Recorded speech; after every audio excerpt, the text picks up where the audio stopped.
Vikings lose to the Seattle Seahawks in dramatic fashion. Final score 27-26. Got a different setup here because thanks to PG&E, Pacific Gas and Electric, equipment failure on their part forced our community to have no power. So now I'm forced to record this podcast in front of my window to get natural sunlight. Either way, the show must go on. My takeaway from yesterday's game is that Mike Zimmer should be fired. You're 1-4. The season's over. And when we're talking about game specific based on last night's game against the Seattle Seahawks, Sunday Night Football, let's talk about it. The decision to go for it on fourth down, which actually I don't even have a problem with. One of the issues with Mike Zimmer is that he's always conservative. And to his credit, going back to the Texans game and for most of yesterday's game against Seattle, he was very aggressive. And the Seattle Seahawks run defense showed you all night long that they couldn't do anything worth a damn to stop the run, convert the fourth down to get a first, keep the ball out of Russell Wilson's hands, and you win the game. Problem solved. Going forward on fourth down, I have no problem with that decision. The reason why the Vikings did not convert to get the first is because of Alexander Mattison. Bro, the whole right side was parted for you like the Red Sea. And that's the difference between Alexander Mattison and a guy like a Dalvin Cook. Because if you remember in the first half, when the Vikings were pinned at their own 2-yard line, first down, they hand the ball off to Dalvin Cook. What does he do? The dude immediately breaks off to his left, gets about 2 or 3 yards because he saw the space was there. And if not for the wet field at CenturyLink, he would have broke off another 3 or 4 yards after that. Dalvin Cook would have saw that cut. He would have made the cut, got the first down. The game would have been over. Where Zim does get blamed as the defensive guru and Zim Reaper and Zim we trust and all that stuff. Third quarter, Vikings, they're up 13-7. 8 minutes and 24 seconds left in the third quarter. 2nd and 8 at the Minnesota Vikings 13 Seattle. They have the ball.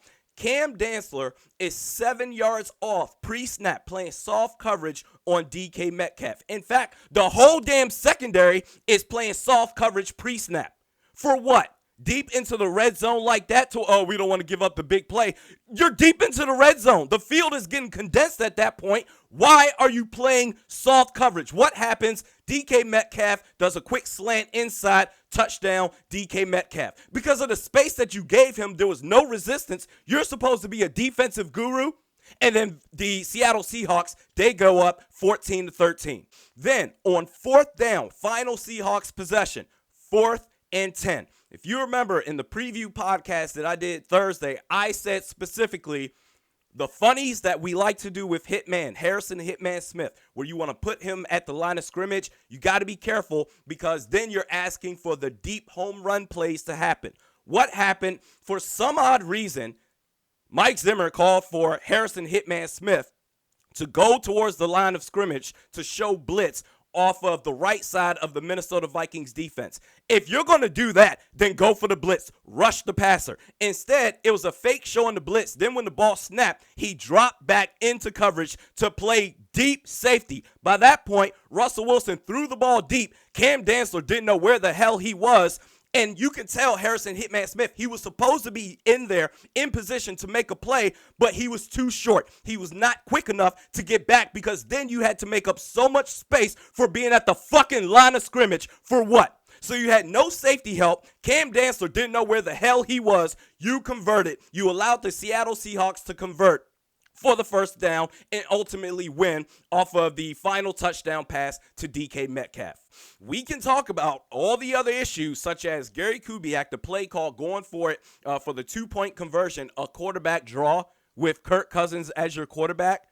My God, with the interior offensive line that we have, not named Garrett Bradbury, you call a quarterback draw. Who do you think you have? You think you have Lamar Jackson? That was a stupid call. You have playmakers. Why not give your receivers a chance to make a play on the ball and come down with it and get you 2 extra points? Drew Samia, I never want to see this man be a starting guard for the Minnesota Vikings ever again, because as much as we shit on Pat Elflein, deservedly so because he stinks, I don't think I've ever seen Pat Elflein have a game as bad, nearly as bad as what we saw Drew Samia have yesterday. The amount of drives that this man has killed, I mean, going back to at least 2 drives in the first half, one of them they had to settle for 3 points. Man, the Vikings, they were rolling. You could make the argument that they should have been up another 11 points with 2 touchdowns. It's so ridiculous, but at the end of the day, I like going for it on 4th down to try to keep the ball out of Russell Wilson's hands. But the amount of mistakes that the defense showed yesterday towards the end of that game, that's all Mike Zimmer. You're a defensive guru. You're all this and that and high and mighty and all that stuff. You're 1-4. The season's over. Mike Zimmer should be fired today. We do this 3 times a week. Mediocre at Best Sports Podcast with Realistic Randy. Check me out on Twitter at realistic_Randy, Facebook at Realistic Randy. Hopefully the power will be back on by the next podcast, which will be on Wednesday. We'll see you then.